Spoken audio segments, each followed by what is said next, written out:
नमस्कार, मैं संतोष राय आप सभी का बहुत बहुत स्वागत करती हूँ। और आज मैं एक बहुत ही महत्वपूर्ण विषय पर ये वीडियो बना रही हूँ। और क्या कहते हैं, वैसे तो आप सभी टीचर्स ये सब बहुत अच्छे से जानते होंगे।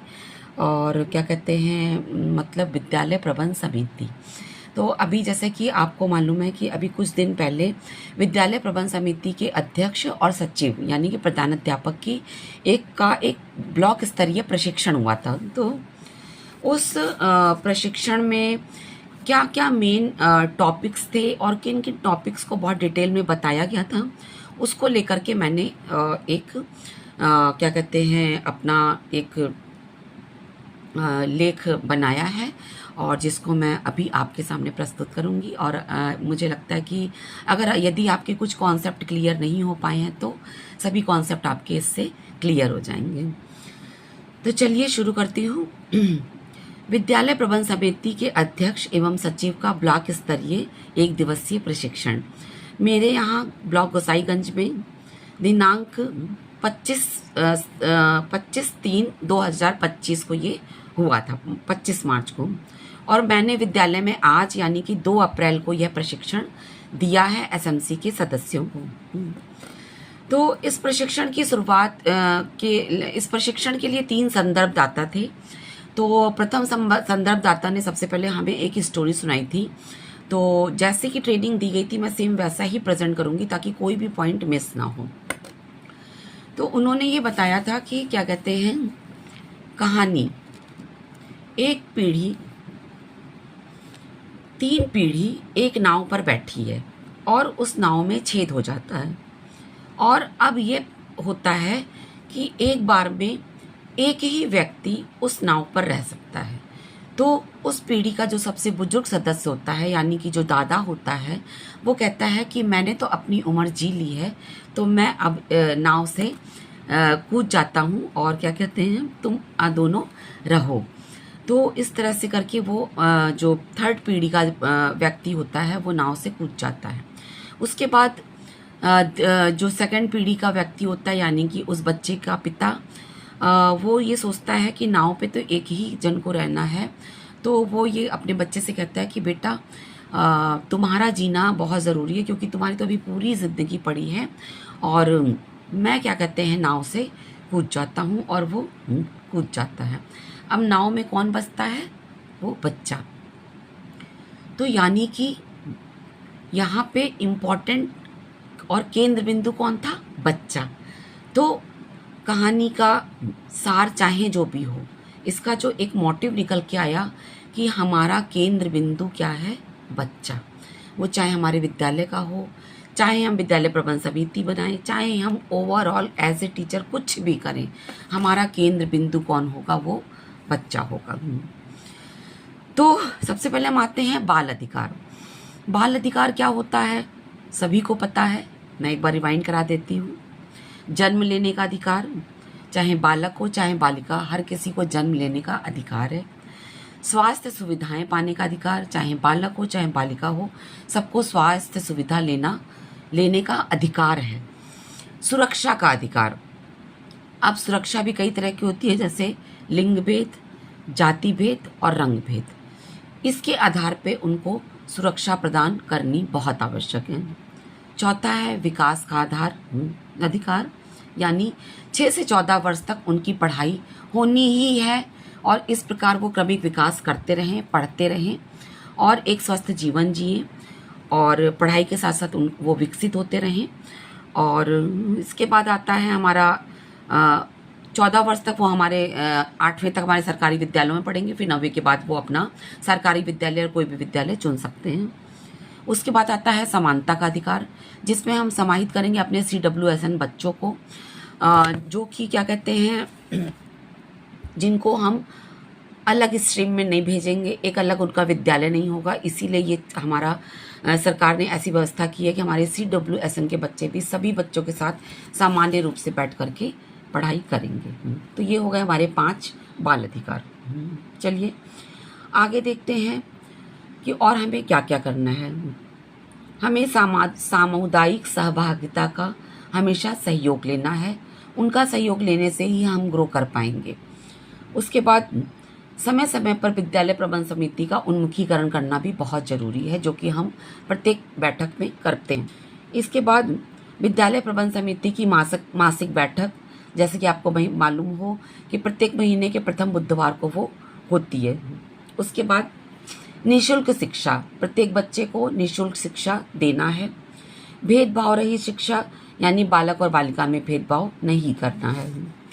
इसके बाद एक चीज़ आती है कि बच्चा तो बच्चा है, कुछ बच्चे अपनी बात कह देते हैं और कुछ बच्चे अपनी बात नहीं कह पाते हैं। उसके लिए हम मन की बात की एक पेटिका बना करके अपने विद्यालय में रखेंगे, और रखा है कई लोगों ने, और सब इसका क्या कहते हैं हो रहा है, इसका क्या कहते हैं सुचारू रूप से उपयोग हो रहा है। तो मन की बात की पेटिका रखें और उस पेटिका को एसएमसी की बैठक में हम खोलें और हम देखें बिना नाम लिए उस बच्चे की क्या प्रॉब्लम है, और सबके साथ इस पे चर्चा करते हुए उसका समस्या का समाधान करें। इसके बाद आता है बच्चों की राय। किस टॉपिक पे? हम विद्यालय के लिए बहुत कुछ करते हैं, एज ए प्रधान अध्यापक, एज ए सहायक अध्यापक, एज ए शिक्षा मित्र, अनुदेशक, सभी लोग विद्यालय के लिए बहुत कुछ करते हैं। एज ए प्रधान अध्यापक मैंने भी बहुत सारी कार्यक्रम अपने विद्यालय में लगा रखे हैं, चला रखे हैं, बहुत सी पंजिकाएं बना रखी हैं, टीएलएम बनाए रखे हैं। लेकिन बच्चों की राय कैसे लें? बच्चों के भी सपनों का एक विद्यालय होता है।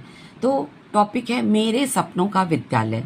तो इस पर हम बच्चों को एक निबंध लिखवा सकते हैं कि बच्चों आप 10 लाइनों में बताइए कि आप विद्यालय में क्या क्या चाहते हैं। इस पे हम बच्चों से पोस्टर प्रतियोगिता करवा सकते हैं। बच्चा विद्यालय बनाएगा, उसमें अपने सपनों की चीज़ों को लगाएगा। तो हो सकता है कि जो चीज़ हम मिस कर रहे हैं शायद बच्चे से वो हमें मिल जाए और हम उसको अपने विद्यालय में फलीभूत कर सकें।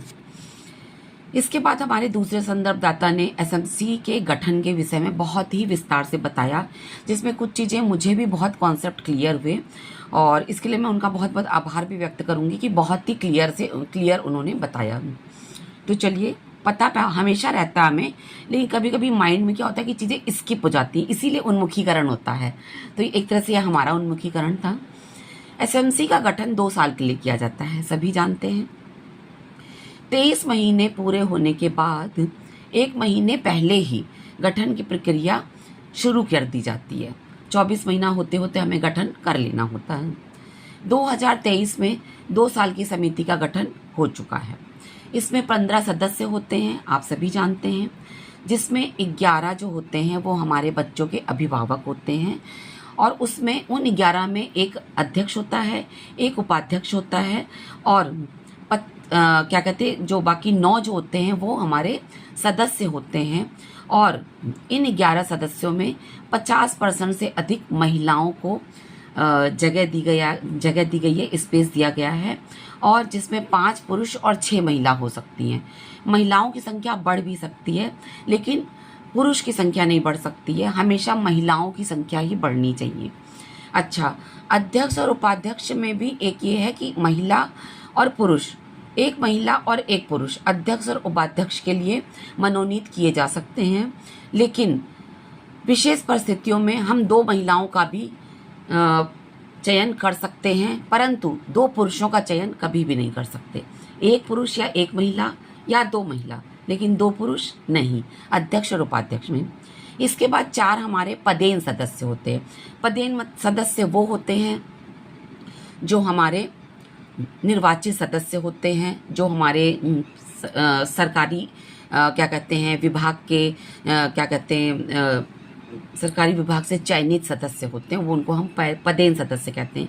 ये होते हैं हमारे एक सचिव यानी कि प्रधानाध्यापक जैसे मैं, और दूसरा हमारे होते हैं क्या कहते हैं हमारी ग्राम पंचायत है अगर तो उसके प्रधान, और यहाँ क्या कहते हैं मेरा तो टाउन एरिया है तो मेरे यहाँ सभासद, और उसके बाद तीसरे होते हैं हमारे लेखपाल, और चौथे नंबर पे होती है हमारी एनएम दीदी।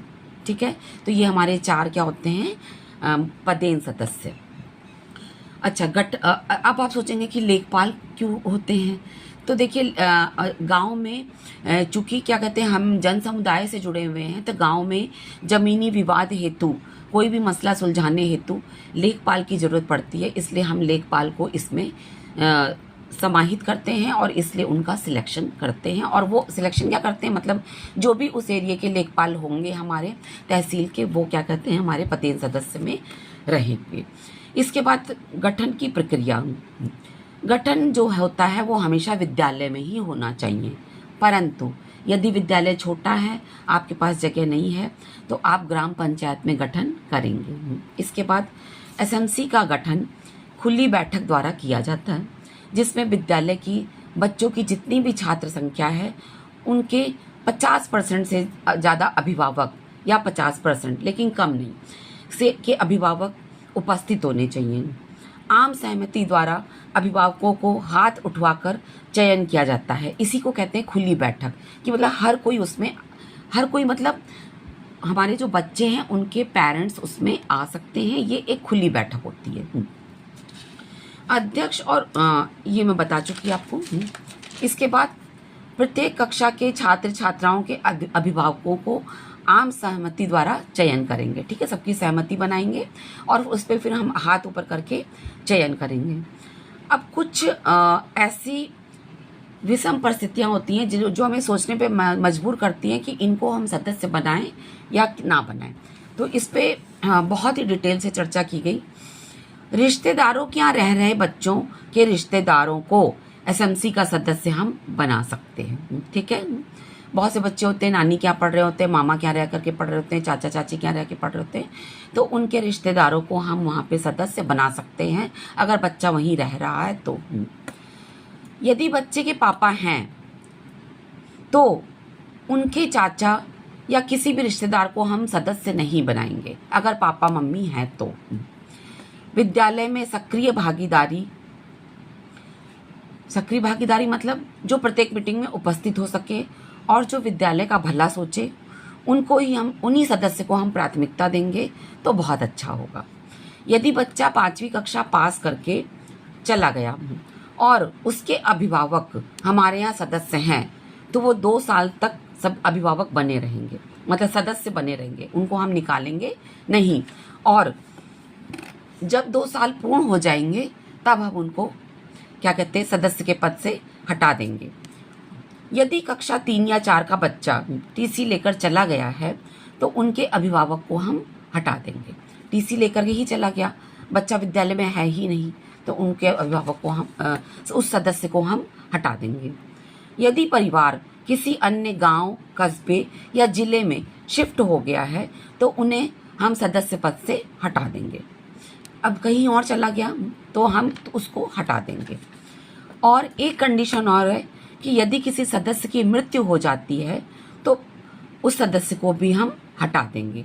अब देखिए 1 2 3 4 5 कंडीशन ऐसी हो रही है जिसमें हम सदस्य को हटा सकते हैं। लेकिन जब भी हम किसी सदस्य को हटाएंगे, जितनी बार हटाएंगे उतनी बार हमें खुली बैठक करनी होगी, आम सहमति करनी होगी और हाथ उठवा करके नए सदस्य का चयन करना होगा। उसके बाद हम ये कोशिश करेंगे कि कक्षा 1 से 5 तक हर क्लास के कम से कम एक अभिभावक को हम सदस्य का स्थान दें तो बहुत अच्छा रहेगा। और इसके बाद 50% अभिभावकों का जब हस्ताक्षर हो जाएगा तो हम सदस्य चुन सकते हैं, अध्यक्ष चुन सकते हैं, उपाध्यक्ष चुन सकते हैं। कंडीशंस मैंने आपको बता दी हैं। उसके बाद जो हम बैठक करते हैं तो उसमें कोई ज़रूरी नहीं कि 15 सदस्य ही बैठें, बच्चों के अभिभावक भी उसमें हिस्सा ले सकते हैं, तो देखिए ये मैंने क्योंकि ये वीडियो मेरी मैंने स्टैंड पे लगाई तो आपको उल्टा दिख रहा होगा, तो मैंने ये क्या कहते हैं पूरा इसमें ये डिटेल बना लिया था उस ट्रेनिंग के बाद। और मुझे लगा कि मैं इसे आप लोग के सामने प्रस्तुत करूं। और क्या कहते हैं, प्रस्तुत करने का ये मतलब नहीं है कि मुझे बहुत ज़्यादा जानकारी है या मैं बहुत जानकार हूँ, जानकारी सभी को होती है। लेकिन जब हम कोई चीज़ क्या कहते हैं कभी रिवाइंड करके सुन लेते हैं तो एक हमारा ग्रूमिंग हो जाती है और हमें चीज़ें फिर से रिवाइंड हो जाती हैं, क्योंकि एज वाइज या समय के साथ धीरे धीरे हम चीज़ों को भूलते रहते हैं, क्योंकि हमारे ऊपर बहुत सारी जिम्मेदारियां होती हैं। तो इसलिए मैंने ये वीडियो बनाई और आशा है कि मैंने महत्वपूर्ण जानकारी आपको ऐसे विद्यालय प्रबंध समिति के लिए दी होगी।